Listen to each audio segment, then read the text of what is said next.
Han Solo walked slowly through the huge halls of the space station, where all the galaxy leaders met every month to talk about important things.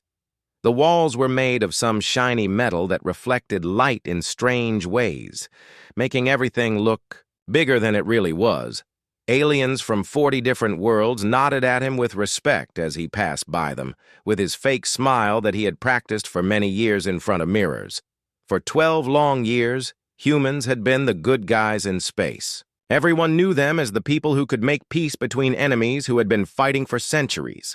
The blue-skinned Valerians trusted humans to solve their problems with the rock-eating granite people. The floating gas creatures from the nebula worlds asked humans to help them trade with the metal builders from the asteroid belt. Han Solo was very good at this job, but sometimes late at night he wondered what would happen if everyone knew the truth about humans. His helper, Jin Woo, carried a big black bag full of papers and data tablets that contained new trade deals and peace treaties.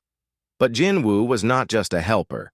He was also watching every alien they met and remembering how they moved and talked and breathed this. Information went into secret files that humans kept about every species they had ever met. The files contained details about alien bones and muscles and organs and how much pressure it would take to break them or stop them from working.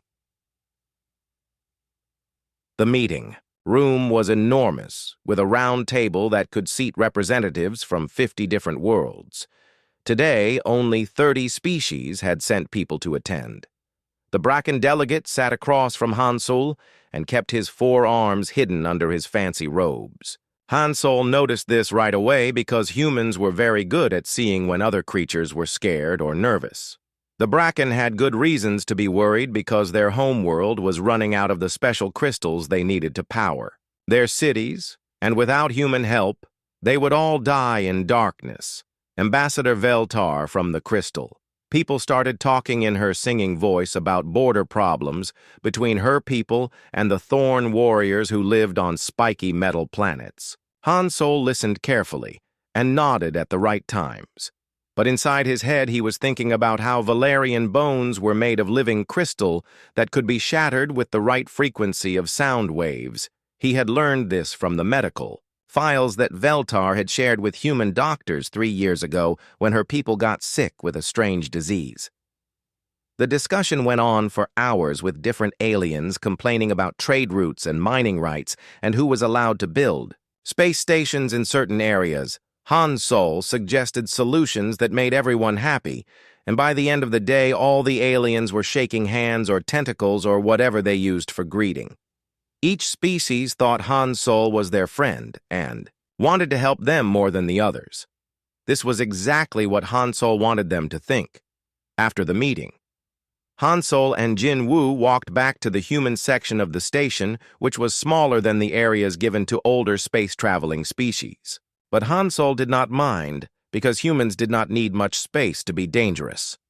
Jin Woo downloaded all the new information they had learned into the secure human database that contained biological and psychological profiles of every alien species. In the galaxy, Jin Woo asked Han Solo why they kept pretending to be peaceful when humans were clearly much better at fighting than any of the aliens they had met. Han Solo explained that predators who hunted in packs were always more successful when their prey did not know they were being hunted. The best human hunters on Earth had always been the ones who could get close to dangerous animals by making the animals think they were friends, or at least not threats. Han Solo looked out the window at the stars and thought about human history on Earth, where his ancestors had hunted giant mammoths and saber-toothed tigers and other huge predators by working together and using their brains instead of claws and teeth. Humans had always been weak compared to other Earth animals, but they had become the most dangerous species on the planet by learning to think several steps ahead of their prey. The aliens in the galaxy were much more advanced than humans in technology, and some of them were much stronger or faster or had better weapons, but they had one big weakness that humans had learned to use against them. They trusted too easily, and they thought that talking and making agreements was always better than fighting. This made them very predictable, which was exactly what human hunters needed to be successful. Every human in the diplomatic service had been trained not just in languages and customs and trade laws, but also in anatomy and psychology and military tactics. They knew exactly where to hit each type of alien to cause maximum damage, and they knew what words to say to make aliens do what humans wanted them to do. The aliens thought this was just being friendly and helpful, but Han Solo knew it was something much more dangerous. Late that night, Han Solo received a coded message from Earth that made his blood feel cold in his veins. The message was short, but it contained information that would change everything. The human colony on Kepler 442b had gone silent after sending a distress signal that mentioned something about evolution and hunting instincts. Taking over, Han Solo knew that this could be the beginning of the end for humanity. Diplomatic disguise, he called Jin Woo into his private office and showed him the message. Jin Woo read it twice, and then looked up at Han Solo with eyes that showed he understood what this meant. If the colonists had lost control of their predator instincts, then other species might finally see humans for what they really were. And if that happened, then the careful game of pretending to be peaceful diplomats would be over, and the real hunting would begin. Han Solo spent the rest of the night destroying files and sending secret messages to human agents throughout the galaxy, telling them to prepare for the possibility that their cover might be blown soon. The diplomatic phase of human expansion into space might be coming to an end much sooner than anyone had planned, but Han Solo was not worried, because he knew that humans had always been very good at adapting to new hunting conditions. Dr. So-Young had been working in the Space Research Center for 8 years, but she had never seen data that made her hands shake like the reports coming from Kepler 442b, the human farming colony. There had been the perfect example of how humans could work peacefully with alien species for mutual benefit. The colonists grew food alongside the native Quillen people, who looked like giant rabbits with 6 legs and could eat almost any kind of plant matter. The colony had been so successful that the Galactic Council used it as proof that humans were a peaceful species who wanted to help other races instead of conquering them. Diplomats like Han Solo often talked about Kepler 442b when other aliens worried that humans might be dangerous. The colony had 3,000 human farmers and 12,000 Quillen families living in the same area and sharing resources and technology. Dr. Tai Min had been the chief scientist on Kepler 442b, and his job was to study how human and Quillen crops could be grown together to feed both species. His reports had always been positive and full of details about successful cooperation between the two very different kinds of people. So Young had read every single report and had even visited the colony 2 years ago to see the success for herself. Now the colony was completely silent. The last message from Dr. Taemin had been a frantic video call where he looked terrified and kept saying words like evolution and instinct and survival. Before the communication system stopped working, So Young had tried to contact the colony every day for 2 weeks, but got no response from either the humans or the Quillens who lived there. The rescue ship called Harmony Peace was sent to investigate what had happened. Commissioner Minho was in charge of the rescue mission, and he specialized in solving problems between different species without using violence.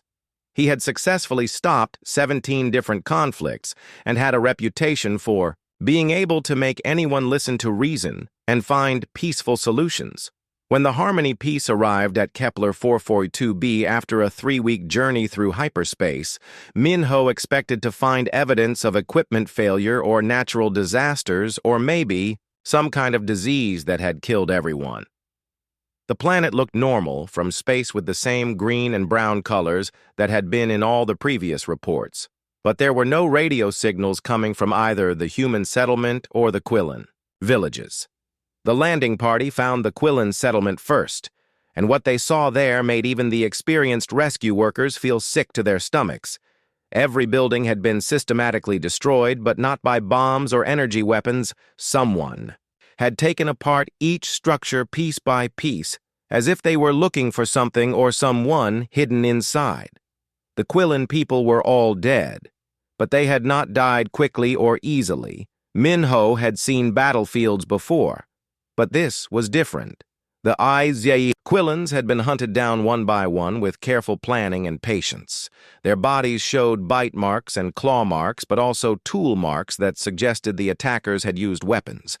The pattern of destruction showed that whoever did this understood Quillin psychology and knew exactly where the Quillins would try to hide when they got scared. The human settlement was 3 kilometers away and told a completely different story. The farmers had built walls and defensive positions overnight, using materials that should not have been available to people who were supposed to be growing crops. The fortifications were professionally designed and showed knowledge of military engineering that none of the colonists were supposed to have inside. The human settlement Minho found evidence that made him realize the horrible truth of what had happened. Quillin artifacts and body parts had been arranged in patterns that looked like the ancient hunting trophies that primitive humans used to make on Earth. The colonists had not just killed the Quillins, they had celebrated the hunt in ways that came from the deepest parts of human evolutionary memory. Dr. Tayman's final video logs were still stored in the settlement computer system, and Minho watched them with growing horror as the scientist described what had really happened on Kepler 442b. The colonists had discovered that Quillin pheromones triggered something deep in human brain chemistry, something that had been sleeping for thousands of years since humans stopped being active hunters on Earth. Within just 3 days of the first incident, the entire human colony had transformed from peaceful farmers into organized predators. The change had not been gradual or voluntary. The colonists described feeling like passengers in their own bodies as ancient instincts took control and turned them into efficient killers. The Quillins had never had a chance because they were herbivores who had evolved on a world with no major predators. Tayman's last log entry was the most disturbing because his voice was calm and clinical as he described watching his own neighbors hunt down Quillin families with the same methodical patience that human ancestors had used to track mammoth herds across frozen continents. The colonists had not chosen to become monsters. Their bodies had made the choice for them and overridden millions of years of civilization in just a few hours. Minho realized that this was not an isolated incident, but a warning of what could happen anywhere humans and other species lived together. The diplomatic facade that had protected humanity for over a decade was based on the assumption that humans had evolved beyond their predatory nature. But Kepler 442b proved that evolution could not be ignored forever, and that under the right conditions, humans would always revert to what they had always been: the most dangerous hunters in the galaxy. Captain Dalho had commanded peaceful exploration ships for 8 years and had never fired a weapon in anger. But as he watched the Thraxian war fleet approaching the human mining station near Proxima Centauri, something ancient and terrible stirred. Deep in his chest, the Thraxians were reptilian creatures the size of small buildings with natural armor plating and energy weapons built into their bodies. They had been expanding their empire for 300 years and had never met a species that could stop them. The Thraxian commander had sent a message to Earth 3 days earlier demanding that humans abandon all colonies outside the Sol system and return to their home planet. The message explained that the Thraxians had decided to test human resolve and had chosen the Proxima mining station as their first target. They expected humans to negotiate or surrender like every other species they had conquered. What the Thraxians did not understand was that humans had been preparing for this exact scenario since the day they first met alien species. Every diplomatic mission had included military observers who studied alien tactics and weapons. Every trade agreement had been designed to gather intelligence about alien industrial capacity and supply lines. Every peaceful gesture had hidden the systematic preparation for interstellar warfare. Within 6 hours of the Thraxian ultimatum, the human response revealed capabilities that no alien species had suspected. Human ships began appearing throughout the Proxima system, but they were not coming from Earth. They had been positioned in hidden bases throughout the sector for years, disguised as research stations and asteroid mining operations. The mining station itself was not just a civilian facility, it was a heavily fortified military base that had been built to look harmless. Commander Sora studied the tactical display in her ship bridge and smiled in a way that had nothing to do with the diplomatic expressions that had fooled the galaxy for so long. This was the smile of a predator that had finally been given permission to hunt after years of pretending to be herbivore. Her crew moved with precision that came from genetic memory, not just training, as if they had been born knowing how to kill efficiently in the vacuum of space.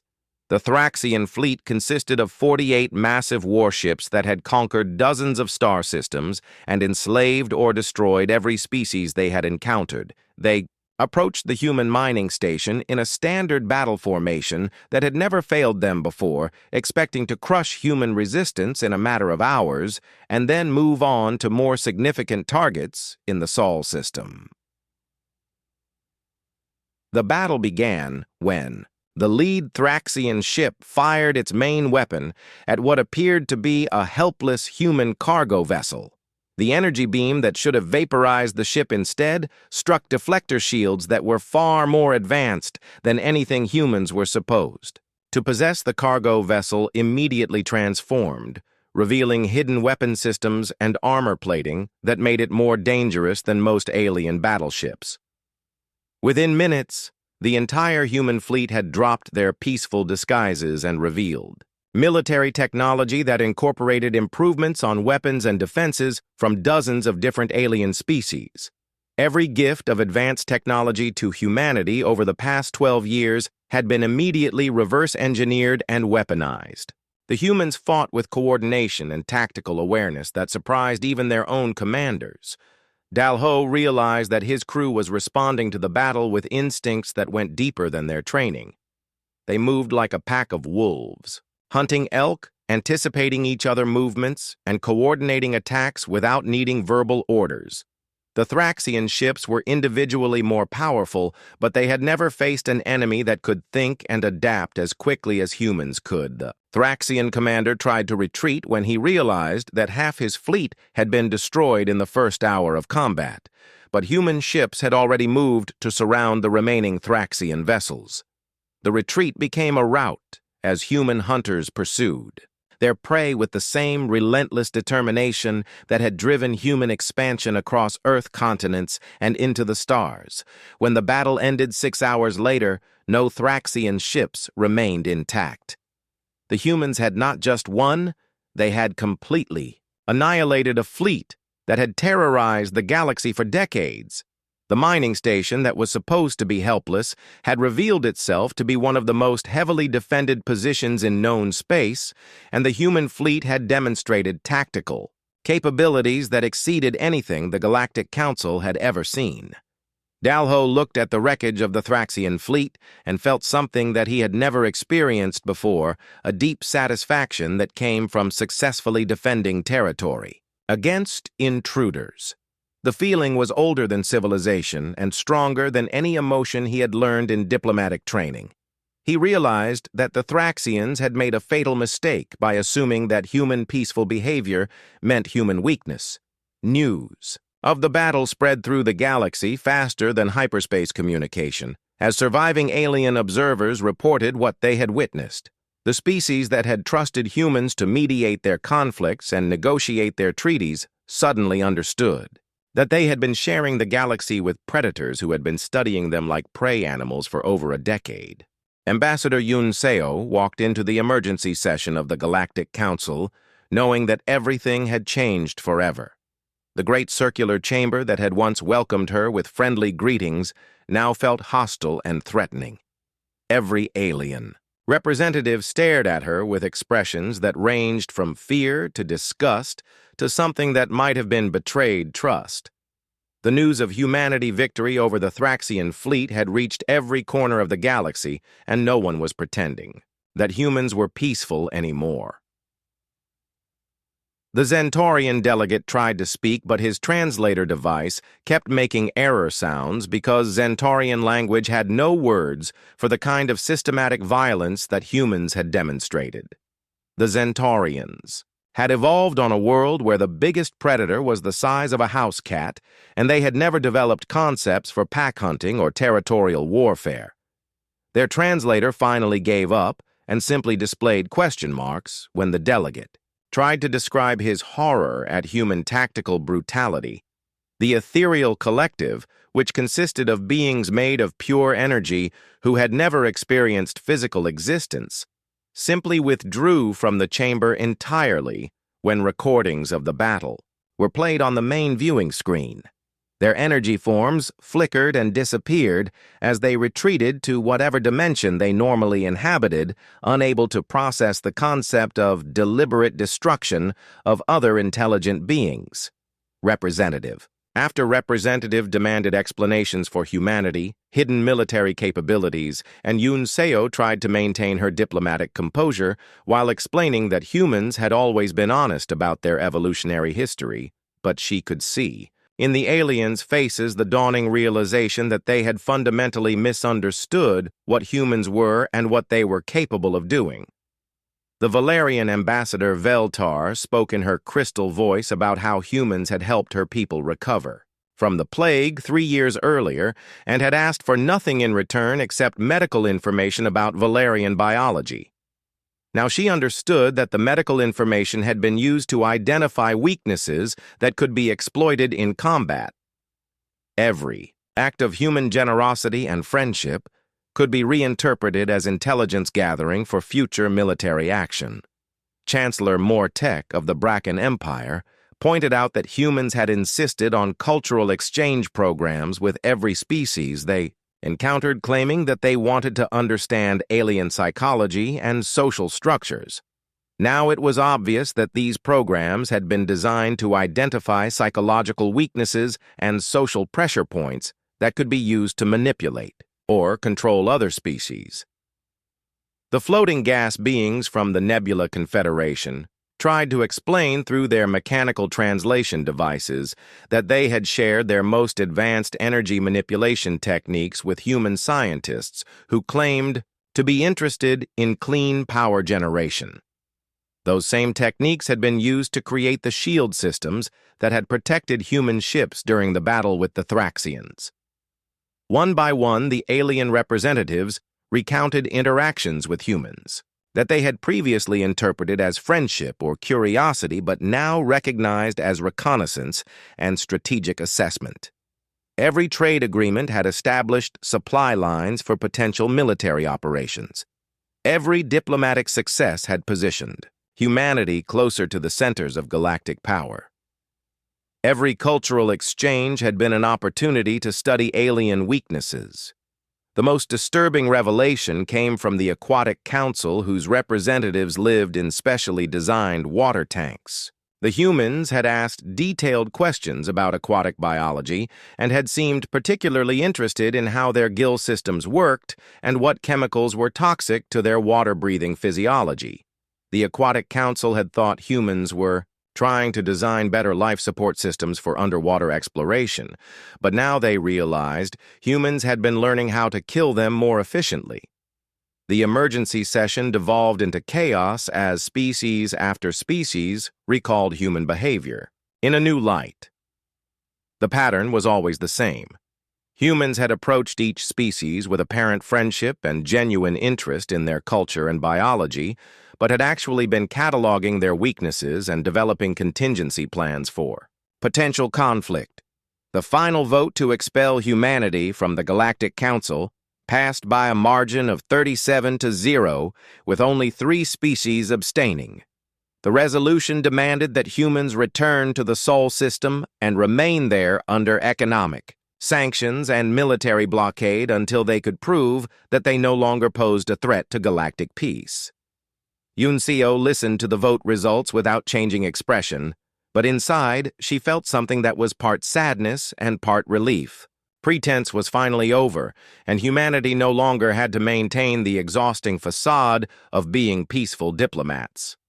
The galaxy had forced humans to choose between containment and dominance, and Yoon Seo knew which choice her species would make as she left the council chamber for the last time. Yunseo realized that the aliens had made a fatal error in their understanding of human psychology. They thought that isolation and economic pressure would force humanity to return to peaceful behavior. But they did not understand that humans had never stopped being predators. They had just been using different hunting strategies. General Kyung-soo stood on the bridge of the battleship Terra Prime, looking out at the assembled human fleet that stretched across the orbit of Mars like a constellation of deadly stars. 6 months had passed since the Galactic Council vote to contain humanity, and the response had been everything the aliens feared, and more. The diplomatic phase of human expansion was officially over, replaced by something more honest and infinitely more dangerous. The alien blockade of the Sol system had lasted exactly 48 hours before human forces had systematically eliminated every alien ship within 10 light-years of Earth. The blockade fleet had consisted of vessels from 12 different species who had thought that working together would give them an advantage against human military technology. They had been wrong in ways that were both complete and final. Admiral Sung-hee had been in charge of deep space reconnaissance during the years of peaceful exploration, and her ships had mapped every alien defensive position supply route and communication relay within 50 light-years of Earth. What the aliens had thought were innocent exploration missions had actually been comprehensive military surveys that provided detailed intelligence about every potential target. Captain Dongmin had commanded trade missions that visited alien manufacturing centers and resource extraction facilities throughout the galaxy. His official job had been to negotiate favorable deals for human merchants, but his real mission had been to identify critical infrastructure that could be destroyed to cripple alien industrial capacity. The aliens had welcomed him as a friend and had proudly shown him exactly how to hurt them. Most effectively, Commander. Hyejin had run cultural exchange programs that brought alien students and diplomats to human worlds where they had been studied like laboratory specimens. Every conversation had been recorded and analyzed to create psychological profiles that revealed how each species made decisions under pressure and what fears could be used to manipulate their behavior. The first phase of humanity response had targeted the galactic communication network that allowed different alien species to coordinate their defense against human expansion. Within days, the network had been systematically destroyed, leaving alien worlds isolated and unable to call for help when human forces arrived in their systems. Human ships no longer pretended to be exploration or trade vessels, and their true military capabilities were revealed to be far beyond anything the galaxy had suspected. Every piece of alien technology that had been shared with humanity over the years had been reverse-engineered, improved, and incorporated into weapon systems that were more advanced than their original designs. The Valerian crystal worlds were the first to fall because humans had learned exactly what frequency of sound waves would shatter Valerian cities and turn their crystal inhabitants into powder. The attack lasted only 6 hours and left the Valerian homeworld uninhabitable. The surviving Valerians surrendered immediately and begged for terms that would allow their species to continue existing abrakan. Empire lasted longer because their 4 armed warriors were naturally aggressive and had some military tradition, but their defensive strategy was based on protecting fixed positions. Human tactics focused on mobility and striking at supply lines. Until Bracken forces ran out of food and ammunition, the Bracken surrender came after 3 months of systematic destruction of their industrial infrastructure. The Zentorian worlds were conquered without firing a shot because humans had learned that Zentorian psychology could not cope with direct threats. Carefully crafted propaganda broadcasts convinced the Zentorian population that resistance was hopeless and that cooperation with human forces was their only chance of survival. The Zentorians welcomed human occupation forces as liberators from the terror of potential violence. Species after species fell to human forces that attacked not with rage or hatred, but with the cold calculation of apex predators eliminating competition for resources and territory.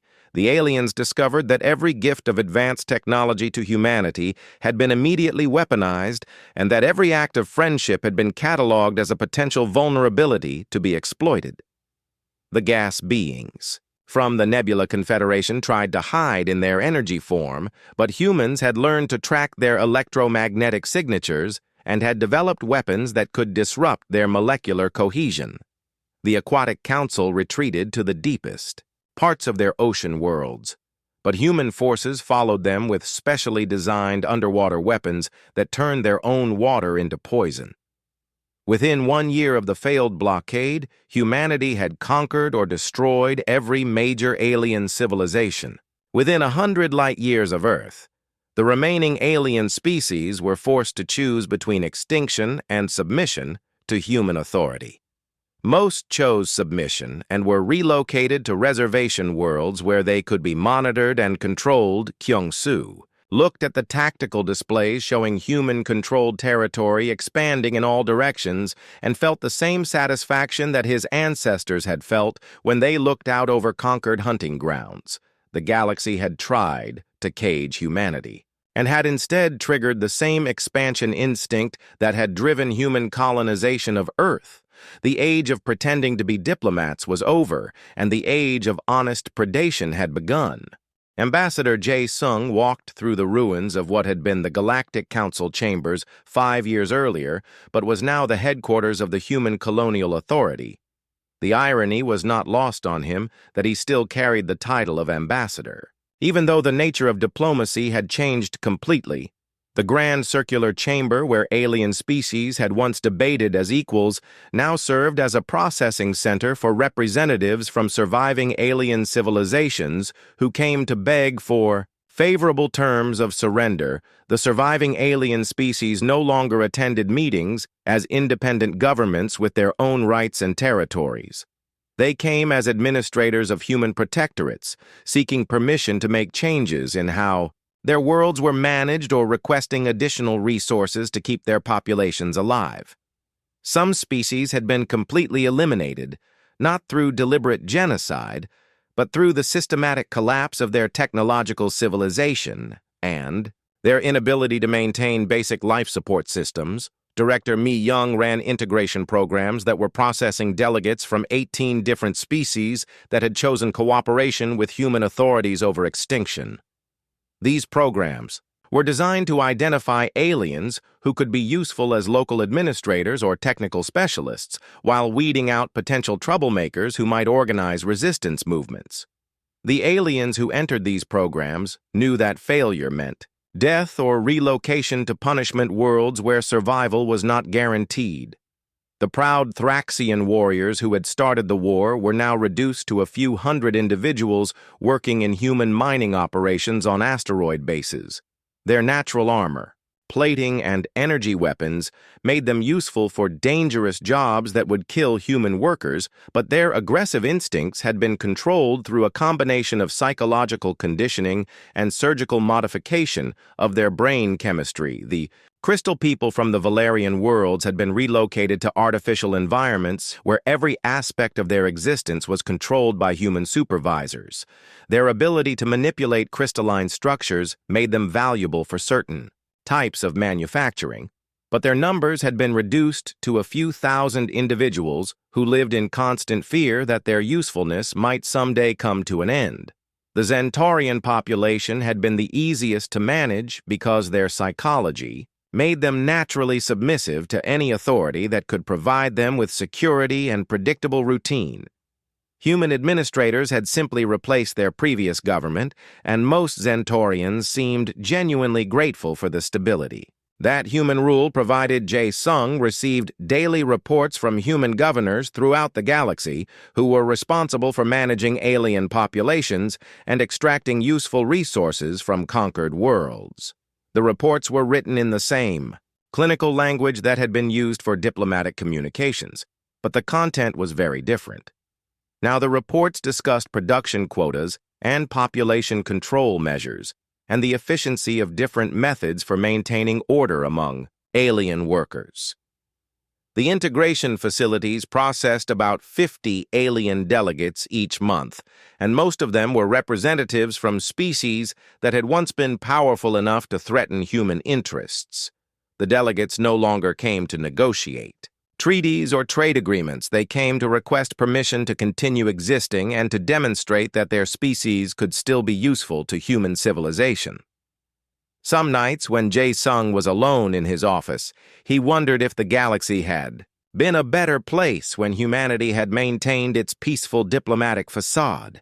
The old system had certainly been more comfortable for everyone involved, and had avoided the massive destruction and population displacement that had followed humanity's revelation as apex predators. But those thoughts were academic now, because the galaxy had forced humanity to choose between containment and dominance. The choice had been inevitable from the moment that humans had first looked up at the stars and wondered what kind of creatures lived there. The age of human diplomacy was over and had been replaced by something more honest and infinitely more efficient. The new galactic order was based on the simple principle that humans were the dominant species, and that all other forms of intelligent life existed at human sufferance. This was not necessarily cruel or sadistic, but it was absolute and non-negotiable. Alien species that accepted their subordinate position could expect to be treated with the same consideration that humans showed to useful domestic animals. Species that tried to resist or escape human control were eliminated with the same methodical efficiency that human ancestors had used to hunt extinct megafauna across Earth, continents. The galaxy had learned that humans were not just another intelligent species competing for resources and territory. They were something much more dangerous and much more successful. At survival, Jae-sung looked out his office window at the stars and thought about the human colonies that were spreading across the galaxy like a slow infection.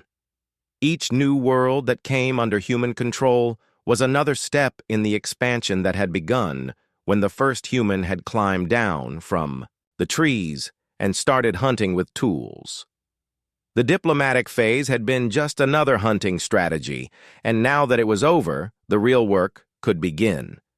The galaxy belonged to humanity now, not because humans were the strongest or the smartest, but because they were the species that had never forgotten what it meant to be predators. The age of human expansion had finally begun.